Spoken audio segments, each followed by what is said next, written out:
A carta de Paulo aos Colossenses, capítulo 3. Carta de Paulo aos Colossenses, capítulo 3. E vamos ler apenas um verso, verso 13. Na medida que nós formos avançando na análise do assunto, nós vamos ler outros textos. Mas vamos nos deter, primeiramente, nesse texto, Colossenses 3, 13.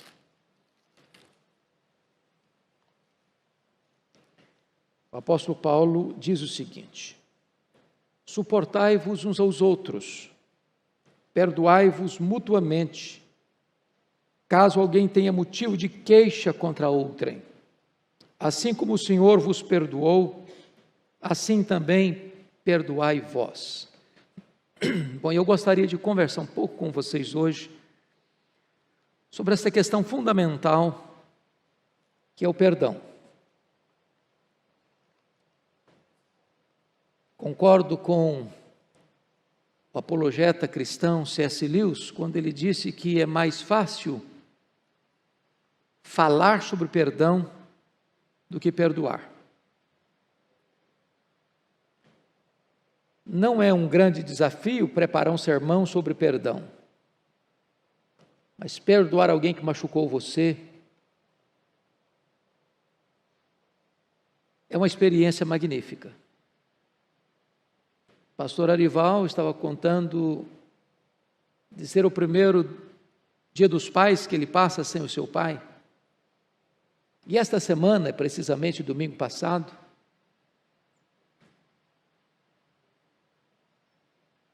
fizeram 38 anos que o irmão meu foi assassinado. E o tempo não é capaz de curar isso. Uma dor atroz, um sentimento doloroso, sobretudo quando a pessoa que ceifa a vida de alguém que você ama, de uma forma tão violenta, é alguém criado com você, que conviveu com você, a quem você reputava de vizinho e amigo. Entretanto, apesar da dor avassaladora, eu entendi já naquela época, há 38 anos, que perdão não é sentimento, é atitude, é decisão. Você decide perdoar. Você perdoa. E descobri mais que o perdão é maior do que o ódio, que o perdão cura, que o perdão restaura. O perdão é uma faxina na sua mente, é uma asepsia na sua alma. O perdão rompe grilhões, peias na sua alma. Estava pregando certa feita numa igreja, cujo pastor era um evangelista muito conhecido, e ele reclamava para mim que naquele ano ele não tinha colhido um fruto sequer. E ele estava angustiado com isso. Ele não sabia o que estava acontecendo. Para minha surpresa, era um domingo de manhã, quando terminei de pregar e fui orar pelo povo, o silêncio foi quebrado. Percebi que era um choro convulsivo, mas não sabia distinguir onde estava acontecendo. De repente, duas mulheres se entreolharam, uma na frente, outra atrás. E elas saíram uma em direção da outra no corredor central da igreja e se abraçaram e choraram longamente. Duas líderes da igreja estavam magoadas uma com a outra. E para nossa alegria, no culto da noite, mais de 10 pessoas se renderam a Cristo. Como que aquilo estava travando a vida da igreja. Pregava noutra feita, numa outra igreja, até fora do Brasil, e naquela ocasião, especificamente, falava sobre perdão. Ao final, o pastor da igreja tomou a palavra e se dirigiu a um diácono que estava na porta, e disse: meu irmão, gostaria que você viesse aqui à frente. E o diácono, enquanto caminhava, aquele pastor foi abrindo o coração e contando das mágoas que estava nutrindo por aquele líder.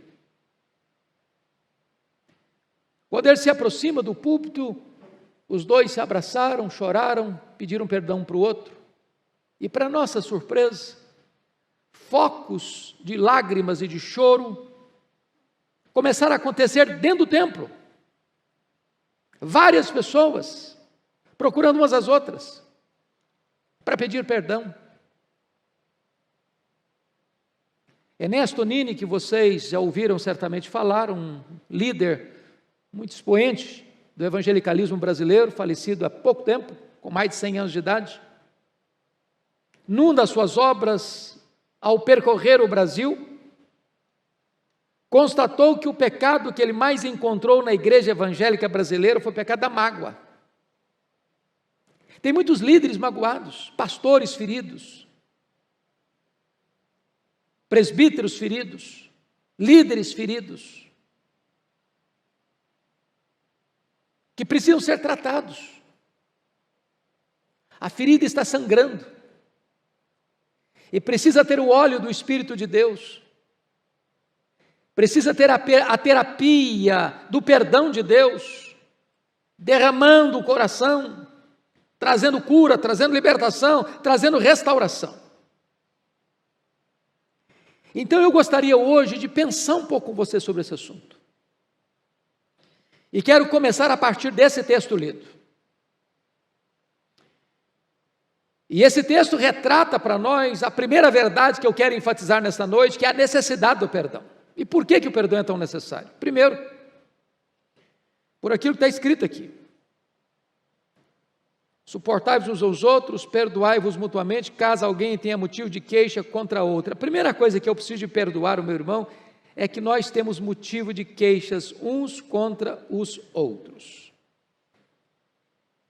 Isso é um fato, isso não é uma mera possibilidade. Nem você, nem eu somos uma pessoa perfeita. Nós vamos decepcionar as pessoas e as pessoas vão nos decepcionar. É claro que essas decepções podem ser pequenas, leves, médias, pesadas. Mas é absolutamente necessário que haja perdão. E gente crente, escute isso que eu vou dizer, gente crente briga, sabia? Se desentende. A Bíblia diz que Paulo e Barnabé se desentenderam e não puderam caminhar juntos mais por causa de João Marcos. É claro que lá no céu, nem você nem eu vamos precisar perdoar. Perdão é para aqui, é para agora. Então eu gostaria que você agora parasse um pouquinho e perguntasse assim: tem alguma coisa pendente na sua vida nessa área? Dentro da sua casa, com a sua família, lá no seu trabalho? Talvez lá no passado, que precisa ser tratado, trazido de volta para ser curado.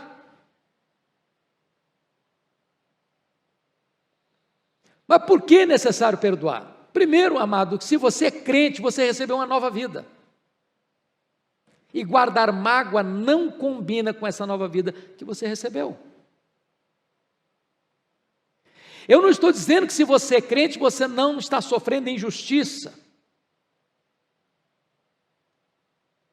Penso, por exemplo, no caso de José, que sofreu 13 anos até ser honrado no Egito.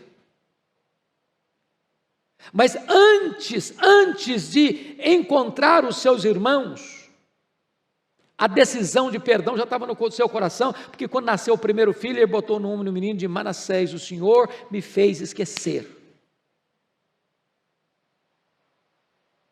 É uma decisão.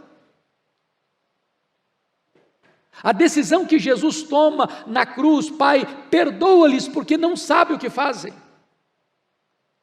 A decisão que o diácono Estevão toma quando é apedrejado: Senhor Jesus, não lhes imputes esse pecado. Se você é crente, meu irmão, você precisa perdoar. Faz parte da natureza da vida que você recebeu. Mas por que você e eu devemos perdoar? Nós devemos perdoar porque nós fomos muito perdoados. O texto diz assim, confira de novo comigo, está escrito: assim como o Senhor vos perdoou, assim também perdoai vós. Bom, talvez a pergunta que você devia fazer para o seu coração hoje é essa: qual o tamanho do perdão que você recebeu de Deus? Quanto Deus perdoou você? Como Deus perdoou você? Até quanto Deus perdoou você? Você tem consciência disso? Como você era? Quem você era? Quem você é agora? O que Deus fez na sua vida? Como Ele cancelou sua dívida, como Ele perdoou seu pecado. E a Bíblia diz que Deus pega o nosso pecado e lança para trás das suas costas. Que Deus pega o nosso pecado e com uma névoa Ele desfaz. Ele pega o nosso pecado e afasta de nós o nosso pecado, como Ele afasta o Oriente do Ocidente. Como Ele pega o nosso pecado e joga lá nas profundezas do mar. E talvez, como o Corrie ten Boom disse, bota uma placa depois, é proibido pescar aqui. Assim como você recebeu esse grande perdão, você deve perdoar. E Jesus ilustra isso com a parábola, chamada a parábola do credor incompassivo, que é uma das mais ricas parábolas das Escrituras sobre essa questão do perdão. Do homem que devia 10.000 talentos e foi perdoado. E hoje, pastor Orival, eu estava em casa pensando neste assunto, resolvi examinar melhor isso, porque 10.000 talentos era uma cifra astronômica no primeiro século que nenhum cidadão podia dever. Um talento são 35 quilos de ouro, 10.000 talentos são 350 mil quilos de ouro. Eu não sei se você é do ramo, mas sabe quanto está valendo hoje? 9 de agosto, 1 grama de ouro. Se são 350 mil quilos, são 350 milhões de gramas. Cada grama hoje vale R$ 356,02.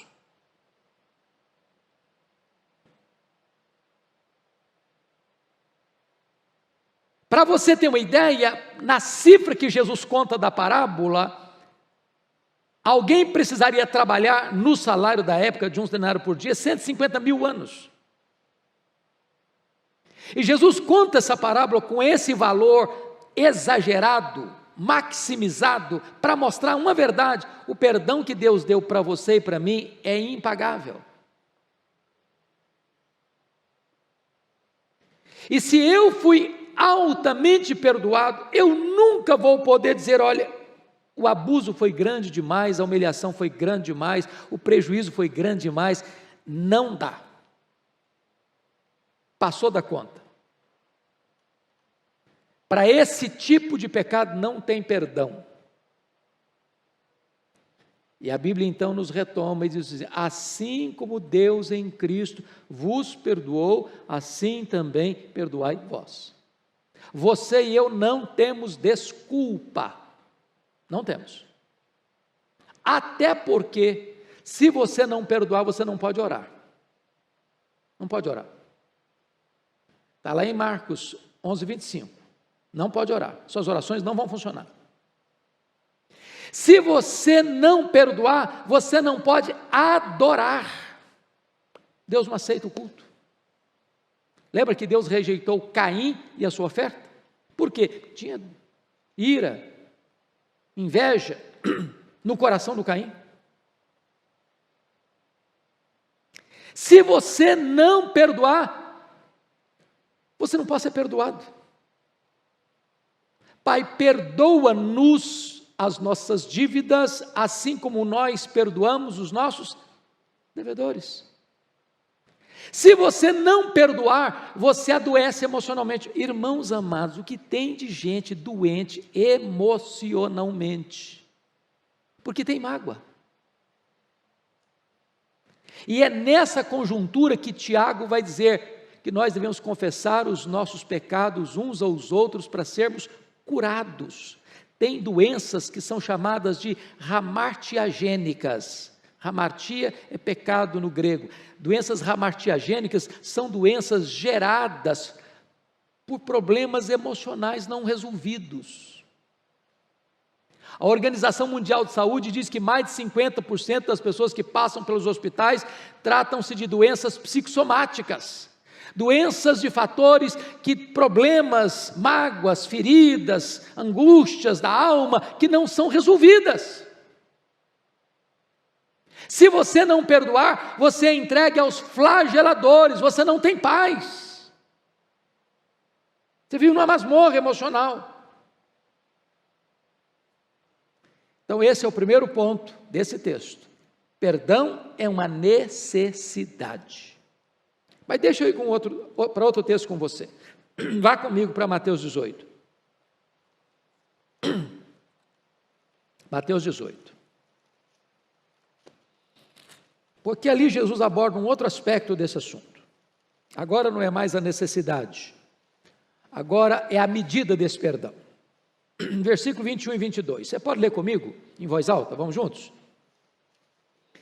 Então Pedro, aproximando-se, lhe perguntou: Senhor, até quantas vezes meu irmão pecará contra mim, que eu lhe perdoe? Até 7 vezes? Respondeu-lhe Jesus: Não te digo que até 7 vezes, mas até 70 vezes 7.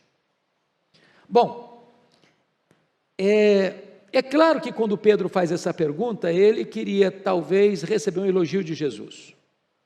Senhor, até quantas vezes? Até 7 vezes? Pedro, parabéns, você é um homem muito crente, muito piedoso. Você está pensando num nível muito elevado. Jesus quebra Pedro pelo meio, desconcerta o Pedro e nos deixa perplexos. Quando ele diz: ô Pedro, não é até 7 vezes, é até 70 vezes 7. E claro que Pedro não tinha feito Kumon, nem tinha uma calculadora na mão, mas talvez ele era um pescador que vendia os seus peixes no mercado e sabia fazer conta rápido. Claro que Jesus não está falando de 490 vezes. O que Jesus está dizendo é que você deve perdoar ilimitadamente.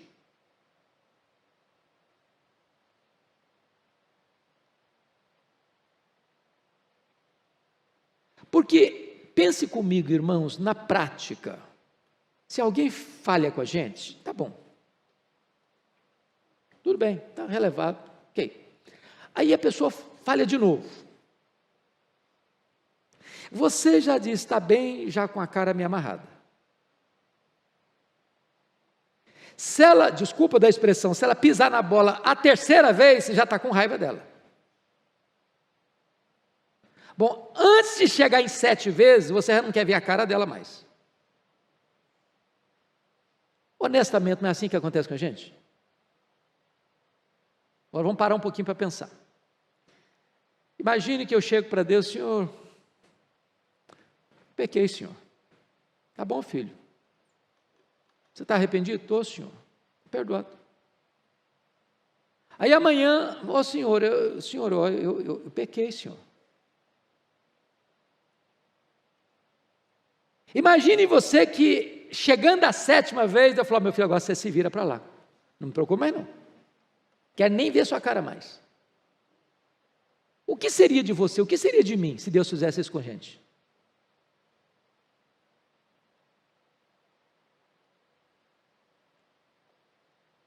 Esse negócio é mais sério do que a gente imagina, irmãos.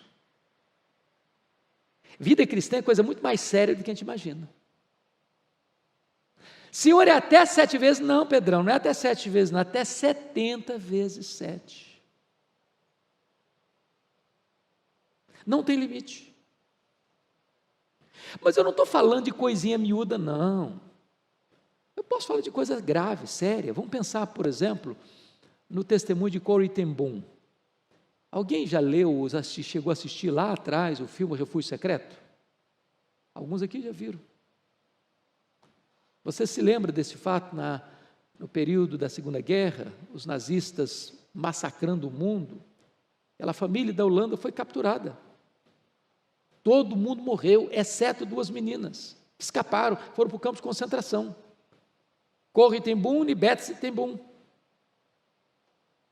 A Betsie sofreu torturas terríveis nas mãos de um soldado nazista, ela que já estava frágil, fraca, doente, com escassez de pão, com torturas mentais e corporais, e esse soldado nazista matou a Betsie na frente da sua irmã.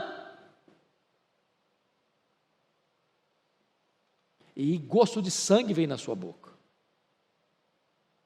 Por providência divina, Corrie ten Boom foi liberta.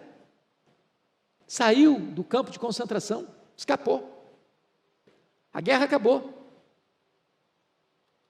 E agora Corrie ten Boom está pregando nas igrejas, dando testemunho. Quando certa feita ela pregava numa igreja na Alemanha. E ao terminar de pregar, ela estava na porta abraçando as pessoas, quando ela vê um senhor de cabelos grisalhos se aproximando, e ela reconhece esse homem. Era exatamente o nazista que tinha matado a sua irmã com truculência. O gosto de sangue veio na boca de novo. Quando o homem estendeu a mão para ela, ela encolheu a mão.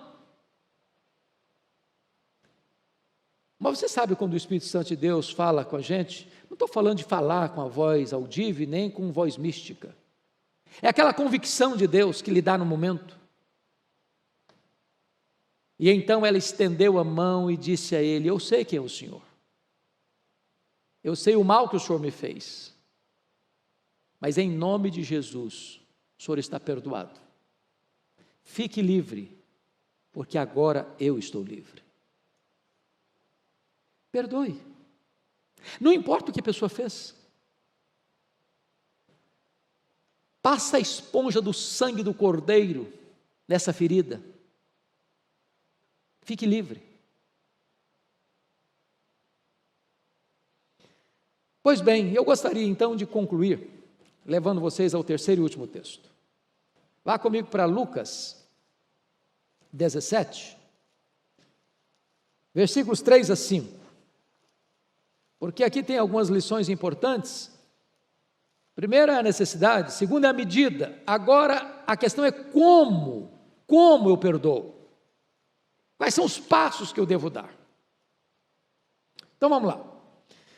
17:3 diz assim de Lucas: acautelai-vos, se teu irmão pecar contra ti, repreende-o, se ele se arrepender, perdoa-lhe. Se por 7 vezes no dia pecar contra ti, e 7 vezes vier ter contigo dizendo, estou arrependido, perdoa-lhe. Então disseram os apóstolos ao Senhor, aumenta-nos a fé. Bom, primeiro passo, cautela, acautelai-vos. Por que cautela?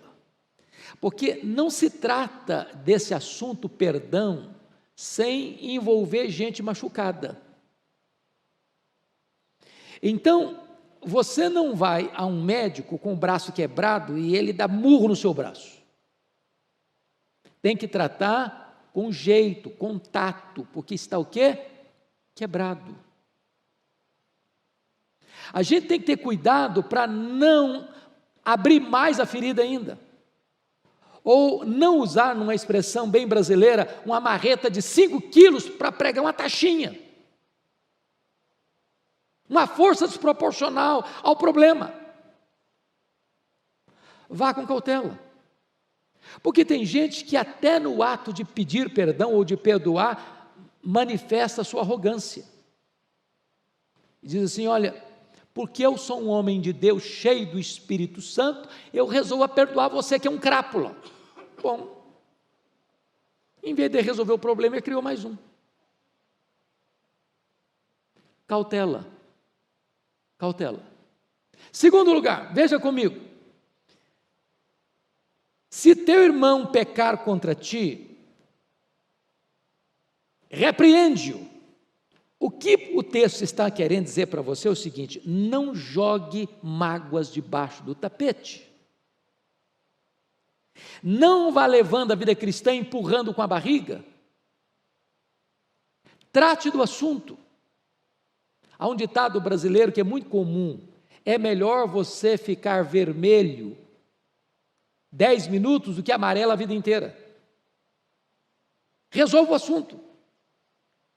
Com isso, Jesus está querendo dizer que silêncio não é sinônimo de perdão e que o tempo não cura essa ferida. Gangrena a ferida. Então vá lá e converse, vá lá e trate do assunto. Terceiro, o que está escrito aí no verso? Se ele se arrepender, perdoa-lhe.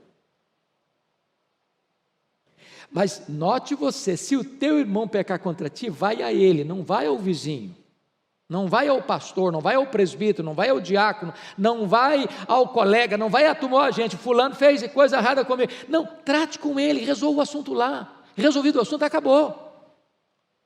Não bota no ventilador, não. Desculpe, irmãos, não bota nas redes sociais, não.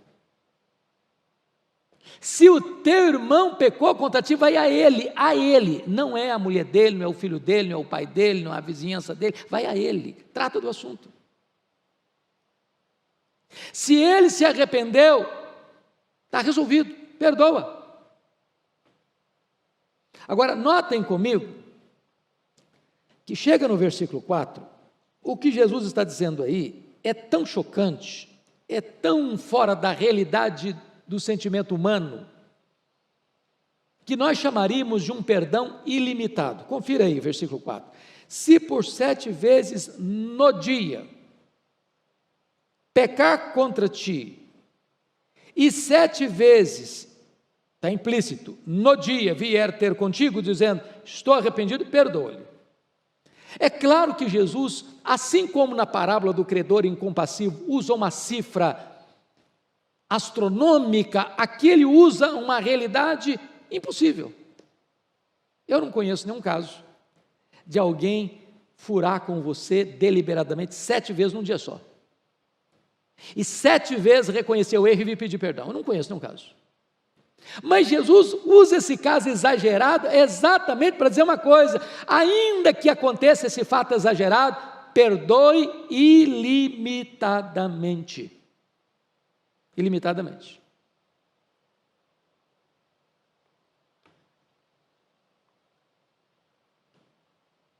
Amados irmãos,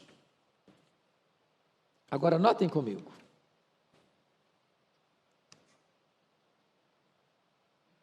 Vamos pensar em perdão. Há 2 coisas importantes aqui. Existe o perdão unilateral e existe o perdão bilateral. O que é o perdão unilateral? Imagine que alguém faça mal para você. Você resolveu perdoar essa pessoa e perdoar essa pessoa, mas ela não quer, ela deliberadamente não quer nada com você. Está resolvido. Você tirou aquela ferpa venenosa do seu coração. É problema dela. Como diz Paulo lá sobre a questão do Alexandre o latoeiro, causou-me muitos males. O Senhor lhe dará paga das suas obras. Mas você perdoa. Não guarda mágoa. Entrega para Deus. Seu papel é perdoar. Pagar o mal com o bem. E entregar para Deus. Agora, em havendo possibilidade, restaure a relação.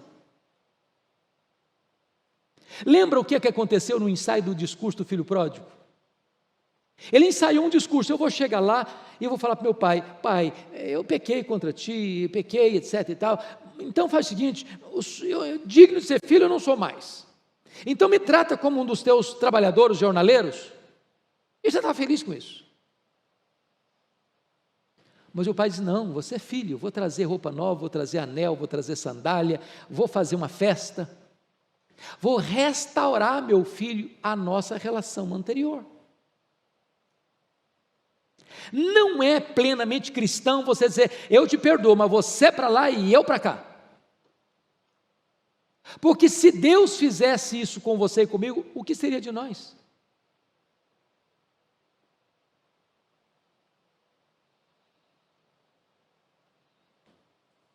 Agora, os discípulos então ficaram muito chocados com a intensidade da fala de Jesus. E responderam no versículo 5 o seguinte: então disseram os apóstolos ao Senhor, aumenta-nos a fé. O Senhor está num padrão tão alto, tão alto, tão alto, não dá para nós, Jesus. Dá para nós não. Então, ou o Senhor aumenta-nos a fé, ou então não dá para perdoar o que o Senhor está mostrando. E aqui que eu quero fechar minha fala dizendo o seguinte, irmãos: você e eu não perdoamos porque nós somos bonzinhos. Eu perdoo porque tive uma criação maravilhosa, meus pais foram maravilhosos, eu tive uma formação magnífica, eu sou uma pessoa espetacular. Para com isso, para com esse discurso. Perdão é obra da graça. Naturalmente a nossa vontade é dar o troco, pagar na mesma moeda. É olho por olho, dente por dente, queimadura por queimadura. Perdão é obra da graça. Você e eu precisamos da intervenção de Deus em nós, para que por meio de nós o perdão flua. Então, meu amado, rejeite esse negócio de ideia de desforra. Não, fulano vai me pagar, a hora dele vai chegar. Esquece isso. Tome você a iniciativa de resolver o problema. Não importa se você é o ofensor ou ofendido, vai lá, resolva. Não envolva outras pessoas também não. Se o teu irmão pecar contra ti, vai a ele, não procura mais não, vai a ele. Se não tiver jeito, aí chama 2 testemunhas. Se não tiver jeito, aí busca a ajuda da igreja. Mas dê os passos bíblicos. Não exija justiça, exerça misericórdia. E mais, se precisar, sofra o dano. Sofra o dano. E a minha oração é que Deus possa destravar a nossa vida, destravar o nosso coração com o exercício do perdão. Vamos orar juntos? Você vai ficar em pé onde você está? E nós vamos pedir a Deus, para Deus ter misericórdia de nós.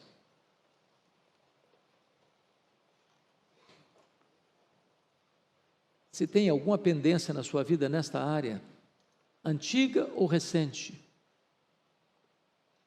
tome a decisão hoje de resolver isso, de pedir perdão e de perdoar. Faz uma asepsia na sua alma, uma faxina na sua mente, para que o seu coração hoje saia daqui livre para a glória de Deus. Senhor, nós cremos na Tua palavra. Esta palavra é viva, é eficaz. É claro que nós, por nós mesmos, não podemos cumprir as exigências da Tua palavra. Mas nós te pedimos, aumenta-nos a fé, reveste-nos com o poder do Teu Espírito, conceda-nos o mesmo sentimento que houve também em Cristo Jesus, e ajuda-nos a perdoar uns aos outros, assim como Tu nos perdoaste em Cristo Jesus. Deus, se há alguém aqui hoje com alguma mágoa no coração, alguma dor, ou se há alguém aqui, meu Deus, ou nos assistindo pela internet, que foi ferida na alma, nas emoções, no corpo, sofrendo abusos na infância, violência doméstica, que foi massacrada psicológica e emocionalmente, e que carrega esses traumas, essas dores, essas feridas emocionais, que nesta noite seja um tempo de cura, que as algemas se rompam, que os grilhões se quebrem, e que a masmorra seja aberta, para que haja libertação e cura emocional, e saúde emocional, e sobretudo a bênção plena e maiúscula do Teu Espírito, jorrando sobre este coração. Assim oramos, Deus, em nome de Jesus. Amém.